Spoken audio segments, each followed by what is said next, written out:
What's up, everybody, and thank you for tuning in to 305 Radio, a part of 305 Magazine right here on MiamiUndergroundRadio.com. I'm your girl, Dre Marvin. You can find me on the gram at 305_Brownie. Shout out to Willie of Live Same Media Group. You can find him at LMG_Willie, and that's Willie with a Y at the end. Big Will. Man, he's not here today. Yeah, there was supposed to be another person here. Yeah, he's usually here. I mean, he's like a poltergeist. He shows up every now and then. I mean, like, but he'll show up again. He's a very big part of the show, though. Huge part of the show. Shout out to Will. So shout out to Will. And this is George, 305 Magazine. Thank you for tuning in to 305 Radio. And today is a pretty funky day, man, because we have an artist that's been, behind the scenes doing his thing, dropping a few albums here, music here and there, always repping the city. Spaz. What's going on? What's good, Spaz? How you doing, fam? I'm good. How you doing? Good, man. So a little bit about yourself, man. You dabble in music. What do you do? Talk to me. I mean, I'm an MC. Like that's like what started me off doing everything. I picked up photography a couple of years ago. Okay. I just do what I do. So you do your music, photography. You do film. Well, yeah. You start dabbling into videos. Yeah, I guess things you like that. could throw that on there. This is my first video that I like directed myself. But Right. yeah. Good. Every video that I've actually been a part of, like I've had some input in, like in terms of like my scenes and stuff like that. But like in terms of plotting the whole thing out, like this is my first. Not your last though. No. Definitely not your last. No, not at all. That's good, man. And so, what got you into MCing? Like how long ago? Well, not even that got you into MCing. Let's fast forward a little bit. Okay. So what are your favorite MCs? Big L, Pun, Wu-Tang. Like literally my nickname's still around my way by people who knew me from back in the day. It's still Wu-Tang. Like some people don't call me Spaz. They're just, yo, Wu-Tang. It's like my barber. It's my son's barber. Yeah. So like that's from the Tribe. Yeah. De La, Busta, like all that stuff. Yeah. Classics. Yeah, I grew up in the golden era of hip hop. Yes. Like I was fortunate enough to, you know what I'm saying. But I still went back and still listened to like Eric B and Rakim and Public Enemy and all you that. Need to. But the stuff that when I was like old enough to be like, oh, okay, I want to I'll be recording tapes and shit like that off the radio and sorry, I can curse, right? Yeah. Fuck yeah. Okay. We got Potty Mouth Dre over there. She curses every show. Yeah. Okay, I be forgetting. Yeah. So. Yeah, that's what it was. No, man. I mean, from the era that you speak of, man, if you weren't able to, if you like Big L, Pun, and all these cats, I mean, if you weren't able to acknowledge Rakim in that era before them, then you're really not doing anything. Right. You know what I mean? So it's really good to hear that. I mean, did you ever get into battles? Yeah, like in school, but not like that? sanctioned battles and stuff like that, like school battles, hallway type stuff, like nothing like real, like like thousand of what they do. Yeah, like he was I wasn't in that. Like 1,000 of what they do. Yeah. Shout out to 1,000. He was on the show not too long ago. Right. So you've been doing this for quite some time, man. So you said cats knew you as Wu-Tang. So where did Spaz come from? Spaz was like, I don't think like the fifth name that I had out of like a bunch of like just corny names. And Spaz basically was my style at the time. Like was more like Pun, like that in the middle, a little, like that was all my freaking rhymes were annoyingly like that. It was just like da da da da da. Like I didn't have no like breath control or anything. I was just going, and that was just like a spastic ass. Yeah, it was a spastic type of flow. So he would be like, yo, like that, and then, in school and stuff like that, I was like, I wouldn't say I was a nerd or anything, but I was, what I'm saying, I was on some Spaz stuff because I was into my own little stuff. I never had like one clique. I was cool with like a bunch of every different clique and stuff like that. So there was that. So it all just came together, and that was the last one that stuck with me. Even though like I don't know, because it was given to me by my then partner, my boy Weird. He was like, yo, yeah, you're Spaz. Because before that, I had a bunch of corny El Nino or friggin'. It was bad. Loose Cypher. Like, I know there's loose ciphers now, but like at the time, it was like, I was like, it was just like, yeah. So, and I mean, El Nino was like, it changes direction. So stuff. Stupid. It was just dumb. I mean, that's not. It's like, I got flow, I got there from the wave. Like, shut up, dude. Like, just whatever. So Spaz, it was just like it worked. So I just stuck. That's the one that I stuck with. That's dope. Yeah. So what? So You've been doing music for quite some time. You said high school, the whole nine. How long before you put out your first project? Depends on what you like consider a project. Because I was recording. My first studio was my karaoke machine. Me and my high school group, we would go to my house. Need some real equipment. Let's fast forward. That's what I'm saying. I got real projects. I got stuff. Like I would say in a studio. That was like 2004. I would say 2004 would be like my first studio produced album. All right, what's the name of the album? That was Now or Never. That was off Bang Out Entertainment. It was my first LLC. Me and my boy Weird. We had that. That was the first album, but it was it was just like some throwaway stuff. And then we had 3 mixtapes, Category 7. They were like a series of mixtapes, Category 7, Volume 1, 2, 3. And then we had the album, which I forget off the top of my head because it was so long ago. But yeah, that was around like 2003, 2004. Dope. Yeah. Dope, man. And then you put an album out with Weird. Yeah, all those albums, Category 7, Volume 1, 2, 3, and Now or Never, all that was with my boy Weird. And then after that, I ended up joining a collective like around like 2000. I would say like 2008.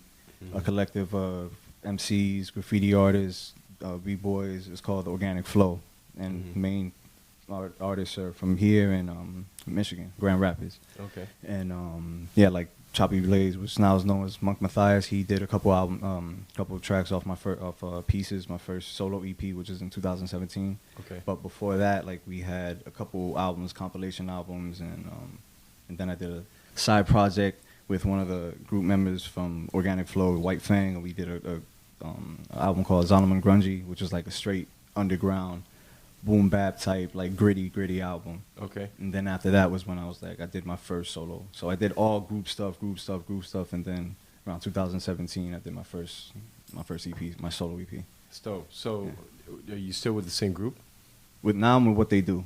Okay. What They Do is the group that I'm with. I still am like a part of the, Organic Flow is still a collective, and we still, they throw me down beats and stuff like that, and that's dope. so yeah, we're still definitely. I mean, we're not as running together like. But you back still, in the day, but you're still cool. We're still still Organic Flow. That's good, man. That's really dope. I mean, the first time I heard What They Do. Yeah. I mean, What They Do. It's like, yo, so what are you gonna do? Yo, What They Do.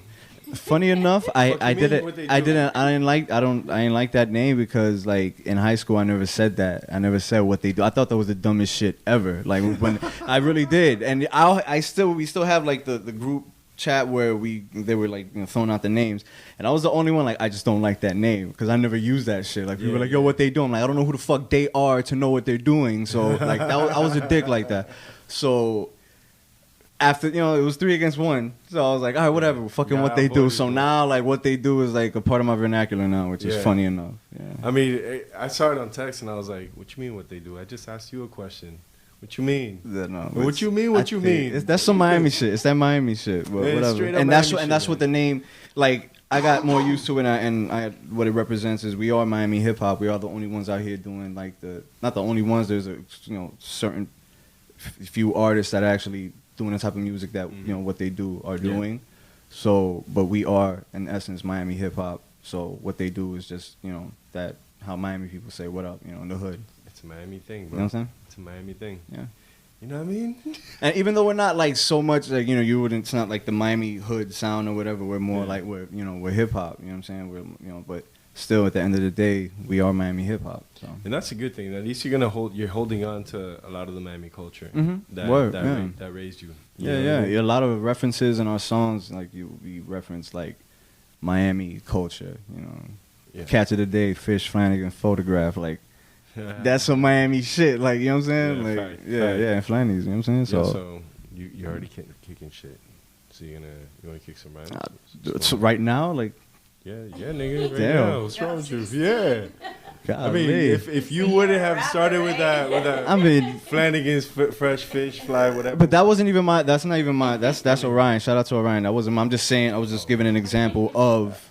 I mean, of Miami culture. I thought that was you saying, yo, I want to spit some bars. I'm not one of those rappers, dog. I'm like, yo, kick a beat. No, I don't hate all that, dog. I'll do it when I don't act like I can because I'll twist your face. They'll do it. But I'm not one of those, yo, man, I'm going to kick a freestyle real quick. I hate those guys. Yeah, I hate those guys. I really do. So are you gonna drop 16 or what? Fuck outta here. I'll drop a 16. It's gotta be a cappella. Whatever. Yo, But not let's right now. do it, B. Right now? Right now. Shit. We'll It's get gotta back be to- 16. we'll It's get gotta be back to- 16 because we'll get I'll back to- probably go. Like that's the thing. The ones that I know, like I'll just go. They're not Just 16. go whatever. This is I don't know what to believe no more. So much conspiracy behind everything going on. It gets my spirits weak. Hurting my heart whenever I hear the children speak. Repeating what's on that radio since they feel that beat. Industry's giving a false image where gimmicks lead.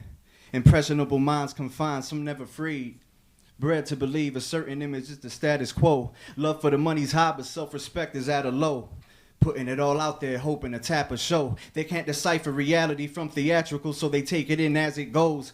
Then the passion grows. They're never taught about the worries of financial woes. They're taught to be consumers, a new age of baby boomers. Fucking and spending money, tuned into the latest rumors. Some rise above it, others remain clueless. Ignorance is bliss, but negligence is foolish. Got this game more twisted than a Rubik's Cube is. Following the next trend cause all them losers do it. See, 2012 was that bullshit. Surprise much? Now who the fuck are y'all to tell me when my time's up? Fake profit scheme in the name of the Lord. Rappers brag about having shit they fans can't afford, yet most of it goes ignored, enabled, even applauded. They get sponsored, televised, and recorded. They get elected, idolized, and sworn in. See, this that shit I wake up to every morning. I pray that things change, but then I just let it go. Trying to be less religious and more spiritual. Label me jaded as cynical, hypocritical, a hater that's miserable. Ever since middle school, I've endured the ridicule of those with limited views. See, I'm just like you, don't get it confused. Just a liberated mind, sick of getting abused. Refuse to be dumbed down, clued into the who's who. Loving hip-hop or honey boo-boo, same doodle. Open eyes and ears remain crucial. Pay attention. Spaz. Word. You That asked, was you what's said up. rap, so Yes, Yeah. man. For those of you that owe me rhymes, I'm saying I'm gonna collect one of these days. I'm for real gonna collect. and Thank you, Spaz. for the record, that verse I've spit a couple of times before. It's off of actually the Solomon Grungy album verse, but I wrote that verse with my son in my arm when he was about maybe he was a few months old. All right. And there's a part in The Closest Thing to Heaven, even though we haven't got that there yet. But there's a part where I said, maybe want to do better through more depth in my rhymes. And that was the rhyme that I was talking about. Because before that, like, I've had, like, rhymes that are, like, deep and shit. But that one, like, for some reason, I wasn't that bad. I just had him with this arm, and I was just, like, walking around and da-da-da-da. Well, I mean, now that you bring it up, so tell me about this record. I mean, timing's perfect. I mean, Father's Day just passed by. Yeah. You know, you got this track out. Tell me a little bit about the record, what inspired it, the timing of it, the release. Yeah, everything, it's weird. Like, I've always wanted to write a song for my son. You know what I'm saying? Excuse me.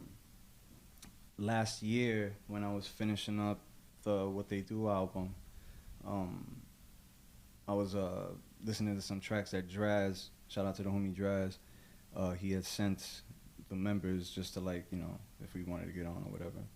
And I was hearing a couple, and then I heard the sample that he had. And that beat, the way that it ended out, like the way it sounds now, it was not how it sounded before.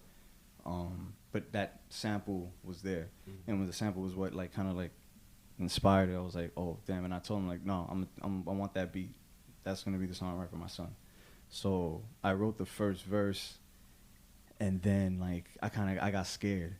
I got scared. Like, I got shook. I was like, oh, shit, I'm really doing this. Like, I have to, now, like, you're already here. You got to, like, the hook has to be good.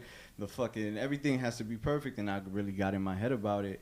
And I did not write the second verse. I didn't start writing the second verse till, like, 2 months ago or a month ago, I would say. About how long in between the first and second verse? That was like a year. The first verse I wrote maybe like a year, going on a year ago. Mm-hmm. No, I'm sorry. That was like at the end of last year. So maybe I would say like several months, like half a year, I would say. Okay.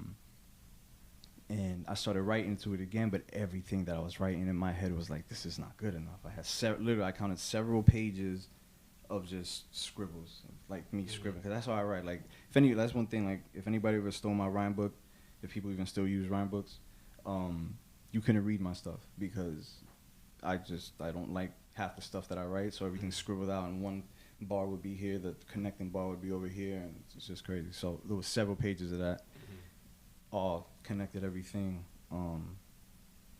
And yeah, I was like, that was probably like last month. And then I was like, Father's Day is coming.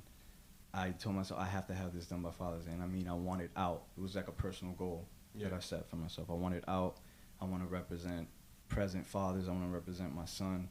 I want to represent, really at first it was just like, I want to do a good song for my son. But then I was like, Father's Day don't get no damn shine at all. Like, every time I was telling people, I'm releasing it Father's Day. And these are fathers I was telling them, like, when's Father's Day? I'm like, ain't that a bitch? We don't even know when our own day is. We don't get Father's Day brunch. You know what I'm saying? Like, it's not a publicized Should thing. be every day. Yo, we need Father's Day. Of course, and it brunch. is every day, but I'm just saying, like, that publicized, like, you know what I'm saying? It's Father's Day. Like, just how every restaurant is like all booked up on Mother's Day. Like, nah, but Father's Days, we got to be the ones doing the damn cooking in our fucking barbecues. I digress.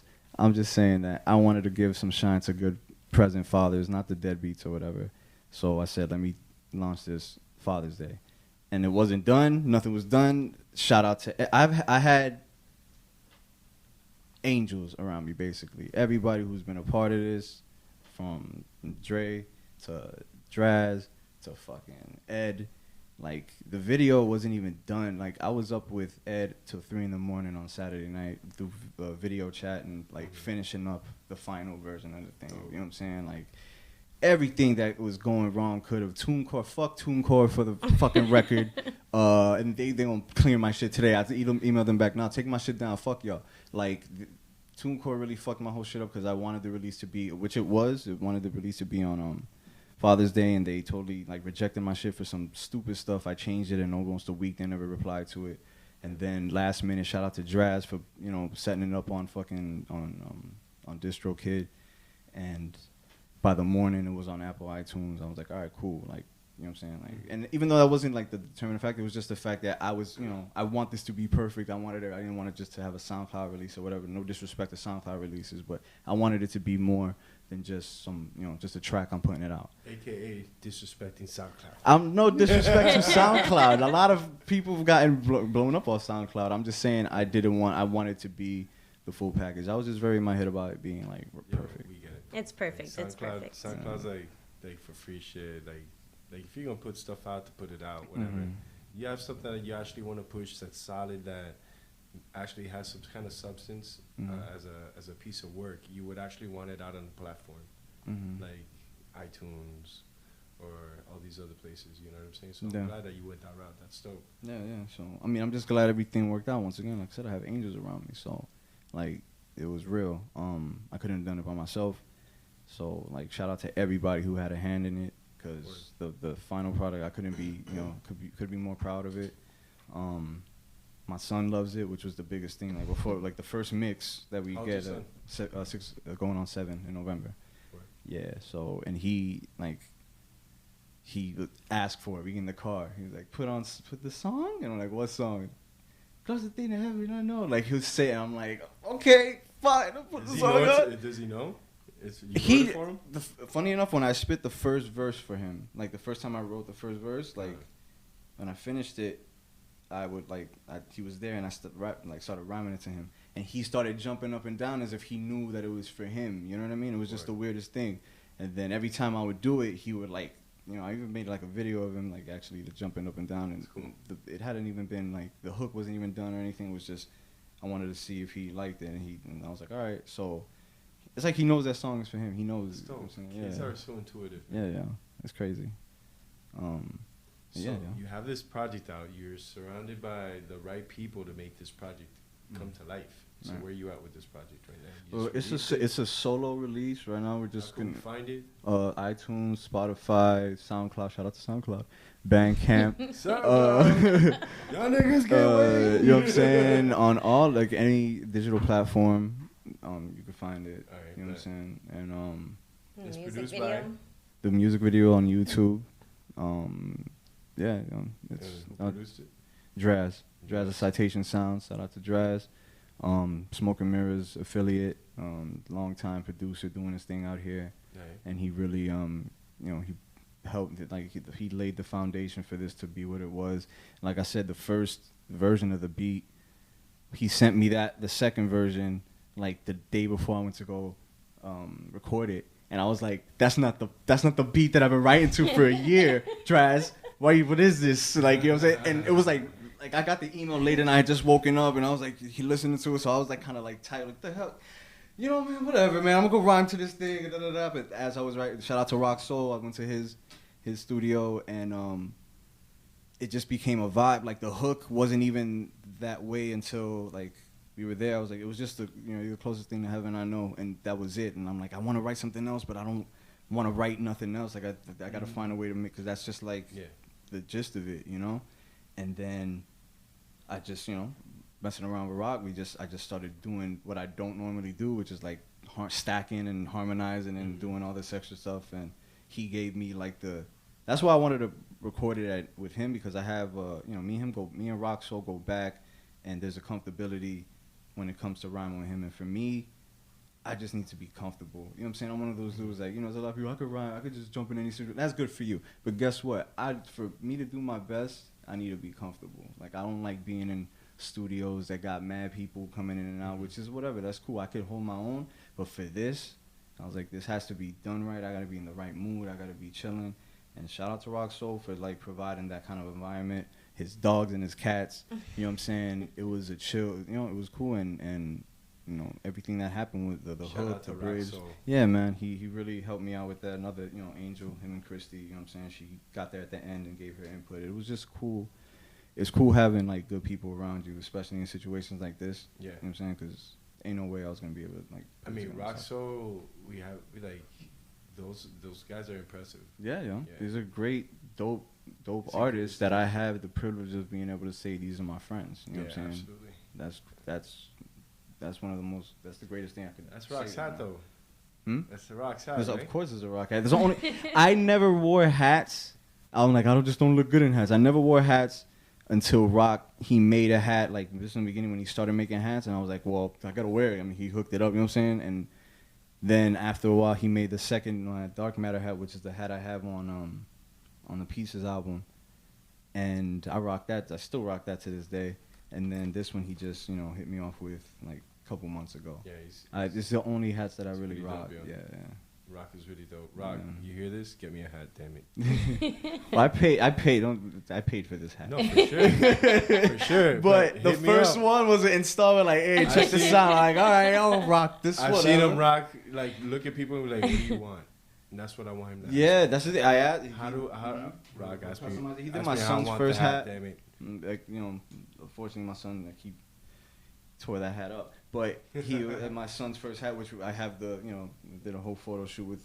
He hooked my son up with a dope Snoopy hat back in the day, which was, yeah, man. Like, everybody who played a key part in this, like, it's dope to be able to say, like, yeah, like. Well, it's good to see that, man, that you have a good support team with you, man. Yeah, definitely. That's really dope. So, again, where could anyone find the song? Closest Thing to Heaven, you can find on Apple Music, Spotify, SoundCloud, Bandcamp. You just go to my Instagram, Spaz305, click on the link, and it has all the link in my bio has all the links to all my projects, including the What They Do project, all of my YouTube page. Dope. Everything, it's all there. So if you had to battle your own crew, would you? If I had to battle my own crew, would I? I mean, define have to. Like, did somebody like? No, you just like disrespect my mother, like, in my face or something. Because that's like, to battle my crew. Like, understand, like, the only reason I'm in that crew, because I told myself after, once again, I did everything was groups, collectives, groups. Finally did my first EP, my solo thing, which was great because you can go out and do all these shows and move as you move and not have to worry about what this next person is doing and everything, because not everybody has the same scheduling, you know what I'm saying? So before Pieces, I had to rely on all these shows, like these group shows. After Pieces, that's when I was a pro, because what they do was just supposed to be a song, then it became 2 songs and 3 songs, and then we were in the studio, and then we should put out an EP called Substance Abuse, and here we are. Which is dope. So yeah, dope ass album. I'm proud of that. That's the thing. I'm proud of that, and it's just the total opposite of Closest Thing to Heaven, but it's equally as dope, as quality, as like, you know what I'm saying, it gives you a vibe, you know what I'm saying, Dope. but a whole different vibe, you know what I'm saying. But, You've heard the album, Drea. What do you think? I love it. that's what's up. That is what's up, man. But the thing is, yeah, like I said, it was just supposed to be a song, wound up being a crew thing. I told myself when I did Pieces, I'm not joining no more groups. Mm-hmm. These cats that I'm in a group with, these dudes are sharp as hell. Like, they make me want to write better, you know what I'm saying? They make me want to perform better. They make me want to, like, you know, they make me want to actually to show out. And that's what you need in a group, you know what I'm saying? You need to be able to, like, vibe off the other person's energy rather than turn it into a competition thing. Like, it's no competition. All these cats are so dope, and not like I wouldn't want to battle none of them, you know what I'm saying? Because they're dope as hell, and to be a part of such a dope group, like, that's what's up. So that's why I was like, all right, I'll do this, but I'm not stopping what I'm doing on my solo to be like, yeah, definitely. We're like, all right, cool, so let's do this. And, you know, 2 years later, we came out with a bomb ass product. We got a bomb ass video out of it. Dope we logo. Got it, you know what I'm saying? Shout out to, you know, like, we have a new video on the way for track Sweet Things They Say. It's still being, you know, made and everything, but we did a huge chunk of it at Esquina de Abuela a couple Saturdays ago. Shout out to Esquina de Abuela. You know what I'm saying? Yeah. You know, Magical place. Yeah. Super magic. Magic. Oh, yeah. Shout out to them. You know what I'm saying? And, yeah, like, once again, steel sharpens steel when it comes to what they do. You know what I'm saying? We all have our own vibe. We all have our own thing, but we're all coming, you know, for the jugular when it comes to this rap shit. And just for the record, who's in what they do? We got Orion, my boy 1000, and the homie Sweet Jesus, Infinite. Dope. And me, Spaz. Dope. You know, I think I know Infinite. If it's the same Infinite. From you know Infinite. Yeah, everybody fucking knows Infinite, whether you want to or not. Yeah. Whether you want to. If there was one Infinite. Or not. There's only one Infinite. Oh, yeah. And this dude was battling cats. Killing them. Yo, I mean, like. Yeah. Infinite is homie could be in North Miami, and all of a sudden, yo, listen, out in the boondocks in Naranja, there's a battle. He's there. Mm-hmm. No, Infinite. He's there invading people. That's what he does. Yeah. Infinite. He is lyrically. I love that. I love Infinite. I really do, and he's literally a staple in the underground Miami hip hop scene, the battle scene, going back. You know what I'm saying? As you know. Battling greats, you know, not just battling fluff, you know what I'm saying? He was really doing it. And like I said, like I have cats who've been doing this, you know, 1000's been doing this, Orion's been doing this, you know what I'm saying? I've been doing this on my own way, but like I've known Orion out of all of them, I've known Orion the longest. 1000 and Infinite, I just started knowing from the group. Now we're all like, you know, it's like brotherhood, but me and Orion go back to, like, I would say, like, out of high school. We didn't go to the same high school, but we met when we were both out of high school through mutual friends. And me and him, the friends that we knew, like, we were the only rappers that friends. So every time, like, all the people would have Gettys and stuff like that, and I would be there and he would be there, we would just be off to the side, like, drunk, freestyling about going back and forth. But we never did music together. We would always chill. We always had, you know, we never did music up until what they do. I did a beat, like, I rocked off of his beats for Zalman Grungy and for my album. But as far as, like, collaborating and doing, like, songs and stuff like that, like a whole album or anything like that, yeah, it was the first time. Let's go. Yeah, that's really dope. That's cool. Cool as fuck. Right. So what do you have coming up? Like, now that you have your first single out, this one record out, is it the first single? It's not. It's a standalone by itself Father's Day release. Like, I mean, I'll eventually probably put it on my next project, but that wasn't what I had in mind. It wasn't like, oh, this is gonna be the set off to my project, the Pieces 2 or whatever. No, this is just a standalone. This is a song just straight for my son, and for, you know, Father's Day, autism awareness. You know what I'm saying? It's its own little package. You know what I'm saying? Dope. but I am working, on gathering new beats, gathering verses, and just putting together a new project. In the beginning of the year, I was just telling myself I'm just gonna put out different tracks. You know what I'm saying? Which probably still, I'll probably still do another song, but like a project, I haven't really thought of what my next project is gonna be. I just want to put out content. I'm just trying to work and see what happens. Word. Drea? Any events coming up? Yes. Yes. June 22nd, K Canna Bakery launch party. It's going to be in 1306 downtown. Shout out to them. I'm performing with my brother, Vic the Viper, is going to be doing like a live painting, like in the duration of the time that I'm performing, which is probably like 9 minutes. So in that 9 minutes, he's just going to like throw some stuff together. He did something at the Thousands release party, but that was like throughout the night. We actually did another show like that for Halloween for Cream 305 for their Halloween event, and Shout out to dope. Vic the Viper. Shout out to Vic, yo. Shout out to Vic the Viper, Velvet Jones. All right, word. I mean, because I'm thinking that you would have, you've been meticulous up to this point with all your projects. So I'm just curious to know what you have coming up. You have this project now. You do photography. You've been dabbling in photography, film, videos. Are you gonna start now that you have the music project in the works? Are you gonna start dabbling deeper into these side projects? These side hobbies. Well, he does coverage on events as well. Yeah, I do events for Creative Magazine. Thank you, Dre. I do events for Creative Mag, and shout out to them. I actually did video for an interview of Danny, who was just on the show before me here. Video by accident, because I usually just do photography, but they need a video guy, so all right, got you. So did the video and everything. Okay. I really just do what I can, you know what I'm saying, and then if I do good enough at it, then I try to do it again. You know what I mean? Gotcha. That's about it. So. Feel you, man. Trial and error. Shit works, good. Don't move on. I got my camera to initially be in video, but I fell in love with photography. What kind of camera? Canon Rebel T5i. Gotcha. And that's the same one that I still shoot with. I still, I know that thing inside and out. So till the wheels fall off, till I have to get another one.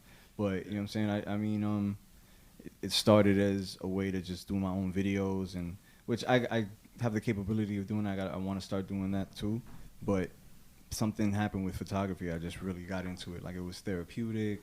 It became something that I just wanted to do, and then people started hitting me up for events just because I was posting them up on my Instagram, which I haven't been doing as much because I've been focusing more on the music, but I've still been doing doing events and everything. But people were hitting me up just based off the little bit of pictures that I was putting up, the practice shots I was putting up, and it gave me, I did a bunch of free events. Like, a lot of people don't do free shoots or whatever. From those free shoots, I ended up now I'm event photographer for an online magazine. So, and that's the thing that people don't realize, man. You got to build bridges, you got to build networks, or else at the end of the day, you're no man's an island. And by not doing due diligence and not actually participating in the things around you, you're being an island. Right. You know what I mean? Right. So it's good to see that there's people that you actually dabbled into photography, and now you're so comfortable with it. You're rocking. And I still have so much more to learn about it, but it's a cool process, in the meantime. You know what I'm saying? That's really dope, man. I'm glad you're doing that. I got the same camera. Yeah. Exactly the That's same dope. camera. Yeah, I'm with you with that. Yeah. And I have the same state of mind where I'm like, yo, fuck this. I'm just gonna fucking learn everything. That's just me. I'm not I'm sure you're not fuck this, but I'm usually just thinking I just need to learn everything around me. Right. You know what I mean? Except sound. That's why I have my soundboard operator today. Right, Drea? That's right. That's right. I mean, Drea, you've been so quiet today. So with that being said, Spaz, is there any advice that you can provide our listeners, be it personal or professional?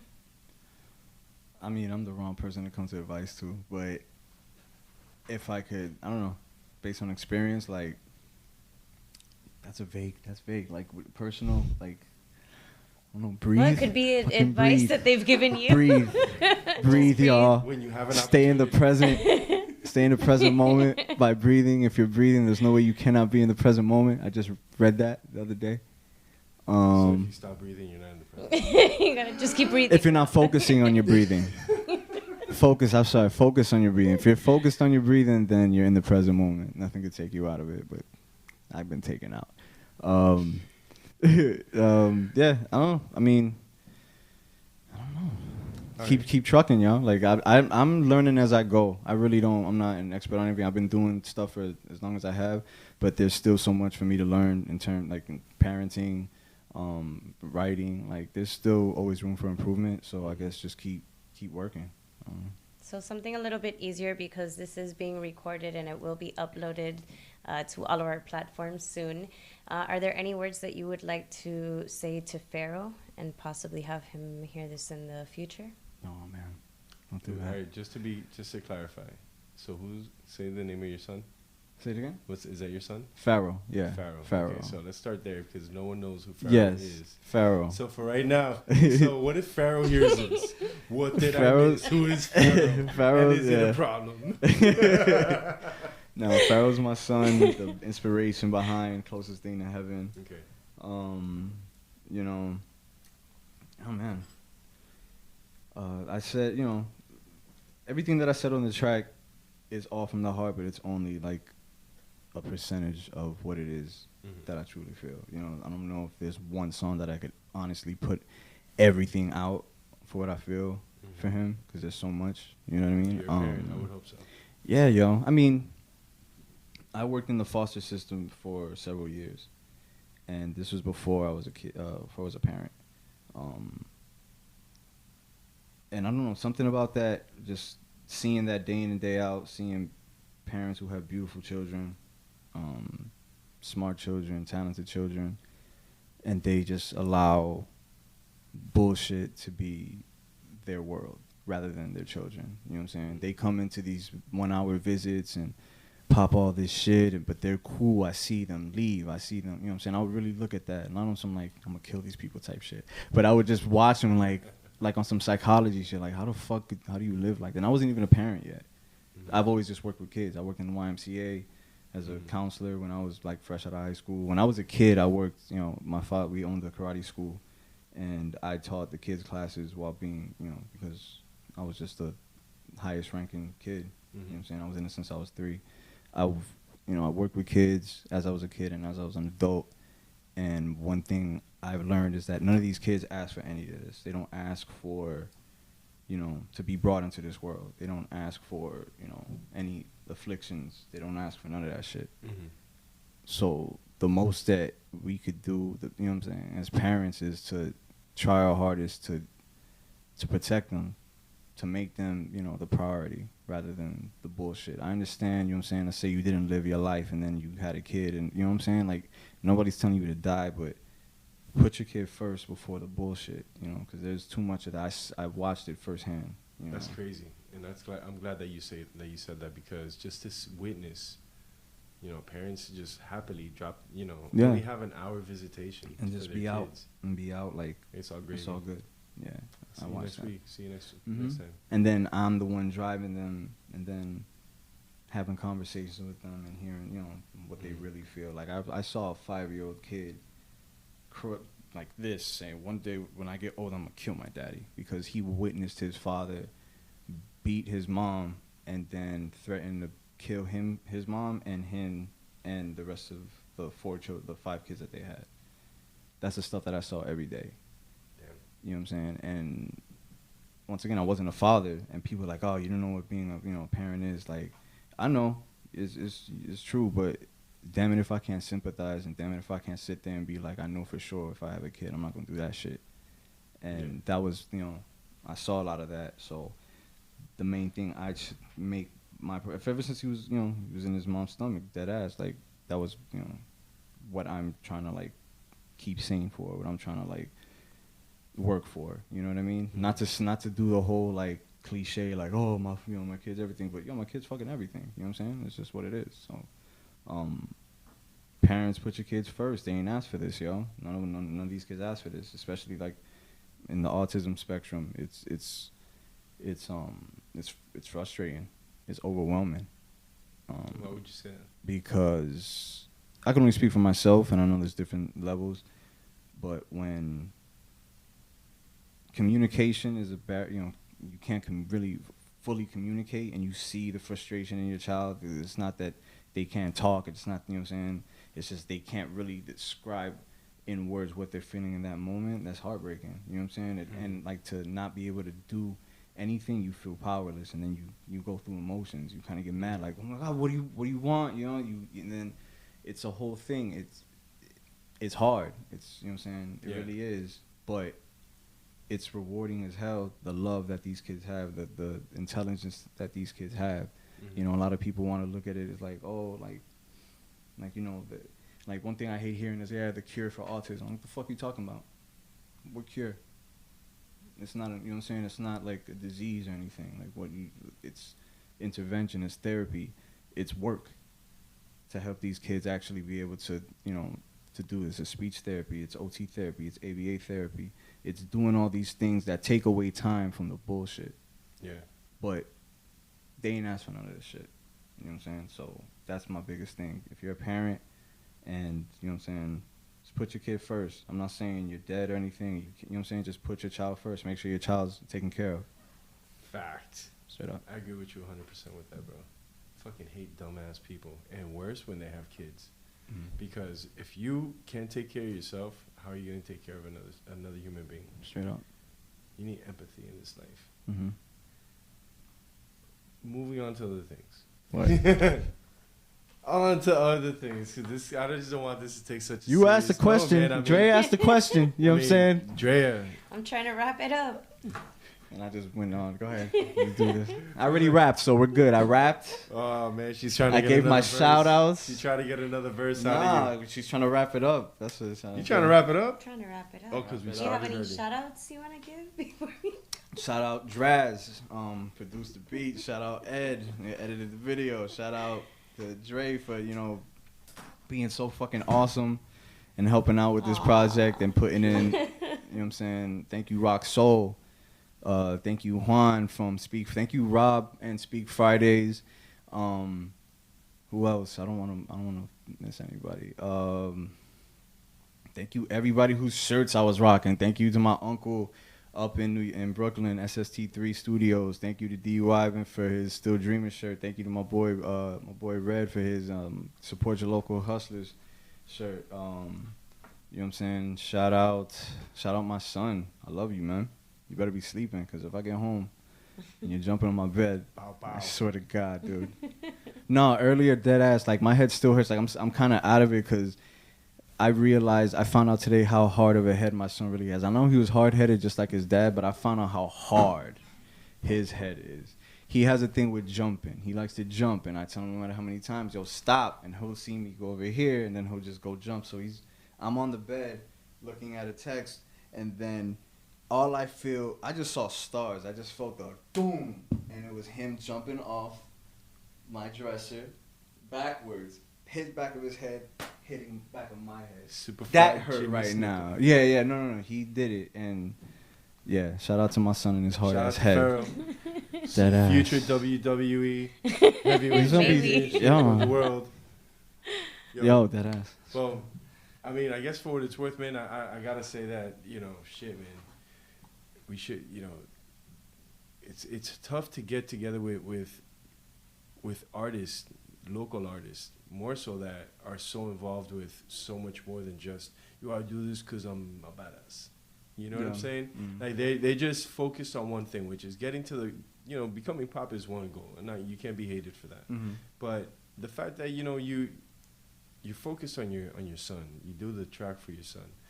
It's focused on just that particular aspect of your life. Right. You're very open to how you feel about autism, the experiences you've had while working with the youth and foster children.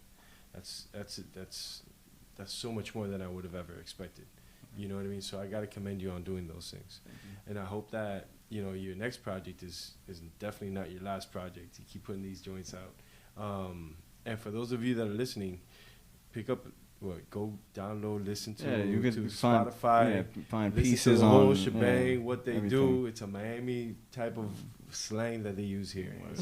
It's great. And you hit up my Instagram page at Spaz305. Hit the link in my bio, and you have every link to all my projects. Word. You know, all the videos and everything. Now, for those of you listening in other parts of the world, aside Such from as? South Florida, so the analytics came back, right? And they said we have people in Venezuela. While they're going through From shit, my people. they're listening to the show. That's what's up. Bringing, you know what I'm saying? We got a little bit of everything. Listen, any of these other countries coming to Miami, bring me some food. Some food, goodies. some goodies, some cool shit. I mean, if you're in Russia, bring me a Russian doll. Call us and let us know that you guys are coming through, though. Call us so. And if you want to know the number, I have it right here. The number to give us a call at 1 year later. But do give us a call. Send us a text, whatever the fuck you want. 305-791-3054. Dre, You said it a little better this time. I didn't say it off. It has a better flow. I said it. Say it again. I'm going to say it like last time. No, like this time. 305. That's 305-791-3054. You see? But Do we have any messages yet? We do. It's pretty fucked up. I don't want to read them. All right, so don't read them. I mean, I haven't heard the message, but it dictates and scribes everything for you. Okay. And that shit said, "Daddy, da da da da, daddy." It was probably a Father's Day message. Father's Day. Listen, papi, daddy, and shit like that in one sentence doesn't happen if it's not from the kid, bro. That's hilarious. Anyways, Drea's pointing her fingers at us, spinning them around, kind of putting them to our necks like she's gonna kill someone. So we're going to wrap it up. Thank you for listening to 305 Radio. My name is George, 305 Magazine, at 305 Magazine, everything social media. And Struck 305 on IG. It's private, so you got to request a nigga. And Drea? This is your girl, Dre Mob, and you can find me on the gram at 305_brownie. Spaz, thank you so much for joining us. Thank you. Happy Spaz. Father's Day. Thank you for coming through. Thank you. Big bag Spaz. That actually got All a right, link sure. to it. I'm going to find it. Big Yo, You're going to have to explain that on a later show. Hey, another day, another dollar, bro. We'll talk about it later. Thank you for tuning in. Again, the phone number, if you want to leave us a message, tell us whatever the fuck's on your mind. 305-791-3054. Thanks a lot. Tune in next time. Download us wherever the fuck you hear us. Send us a message. Follow us IG. Tell us what you think. Peace.